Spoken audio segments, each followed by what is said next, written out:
Elle renferme ses secrets de fabrication. La pâte artisanale des gaufres est prête, des gaufres flamandes fourrées. Et c'est à l'aide d'une presse ancestrale que Jean-François Brigand sépare la pâte avant de la rouler et de l'enfourner. Ici, pas de chaîne automatisée, le geste reste 100% artisanal comme le faisaient nos grands-mères.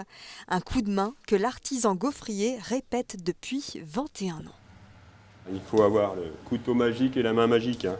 Si on n'a pas les deux, ça ne marche pas, hein. Faut être concentré parce que vous voyez que ça va très très vite et que je dirais que systématiquement on travaille avec les 4 gaufriers et ça demande en effet une certaine concentration pour que les gaufres soient juste à point. Ce mode de fabrication n'a pas changé depuis 1933 dans cet atelier. Pas d'ajout de conservateurs ni de colorants. Au total, une douzaine de parfums, dont la traditionnelle vergeoise.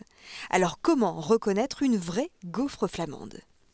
Alors, une bonne gaufre flamande, pour moi, c'est l'équilibre entre la gaufre et le biscuit. C'est-à-dire qu'on a la chance aujourd'hui dans notre recette d'avoir une pâte qui est particulièrement fine.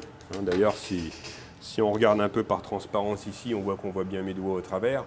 Et ça, c'est important parce que pour une bonne gaufre flamande, il faut qu'à la fois on sente le goût de la gaufre et on sente le goût du fourrage, mais il ne faut pas que l'un l'emporte sur l'autre.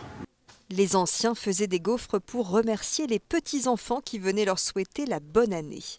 Une tradition qui s'est installée grâce aux cuisinières en fonte, exposées dans ce musée aux côtés de dizaines de sortes de gaufriers d'époque.